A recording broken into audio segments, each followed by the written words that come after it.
friends are since. Chances are that you'll probably already be familiar with VLC. That is the cross-platform media player that gets a really good name because not only does it support all these weird and wonderful video codecs that nobody else does, but also has a host of extra features that are particularly powerful and useful. Now there's one part of VLC that I only discovered a few months ago, but which is already proven to be really useful for video art, especially if you're taking the video from your computer, piping it out via HDMI, converting it to composite, and then running it through kind of analog video hardware like a circuit bent video enhancer, for example. Now, if you're not familiar with a video enhancer or anything like that, then I have already done some videos on these things.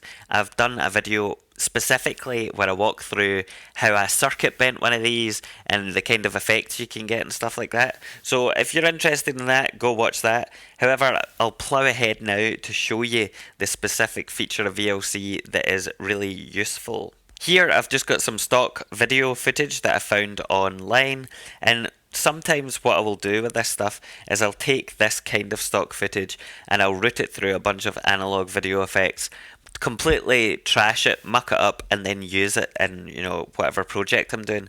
But sometimes if you're using a circuit bent device, you'll know that you can find an effect that you like, but the effect itself isn't quite right, and it's very hard to adjust it to get fine control over it.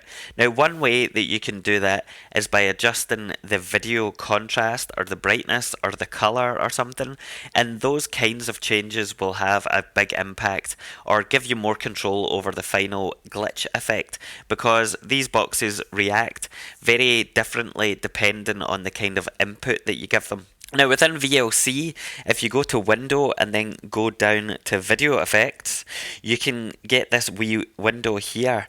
Now you'll note that there's a whole bunch of different options up here, and the first one is just basic kind of colour adjustment. So if I hit image adjust, you'll see that the saturation has gone up a wee bit. That's because I was playing with it already.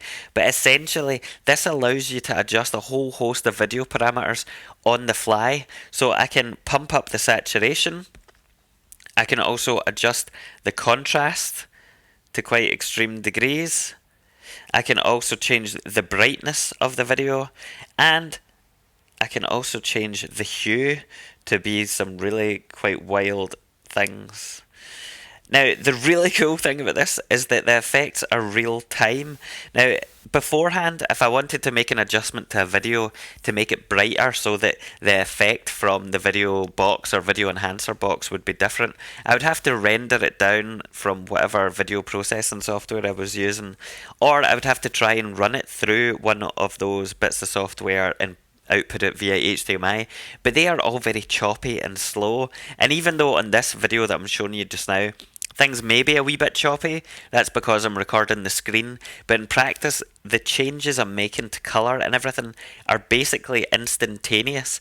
There's no lag there, which means, it's pretty incredible. I don't really know how they've done it, but this gives you so much more finely grained control over your video output than anything else I've found. And I wish there was like a box that I could just plug video in that would do this, but because this is software based, it is really, really powerful. Now, as well as the basic effects that I've shown you from this screen here, which cover things like contrast and brightness and saturation and stuff, you can also crop down the image, you can do weird things with the geometry, and you can also apply some fairly classic, shall we say, Photoshop style effects. So we can posterize the video so you get that kind of interesting, lo-fi look.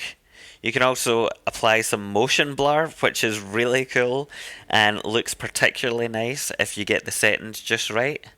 You've also got stuff like a water effect, which is very strange, and other stuff like that. There's gradients, so you get this kind of line thing. Unfortunately, because I'm recording the screen, it isn't going to show you that very well. Anyway, you get the idea. The point here is that the video effects function within VLC is really powerful, and it's something that I didn't even know existed, and it makes life much easier when you're trying to make fine adjustments to video effects, or even if you just want to make basic hue adjustments and capture them with something like QuickTime Media Player or whatever. I hope that's useful in some ways. I definitely didn't know about it. Perhaps the rest of the world does, but if you have any other kind of similar video tips like this, please let me know, because I am constantly looking for different ways to kind of mess up my videos. Thanks for watching. Goodbye.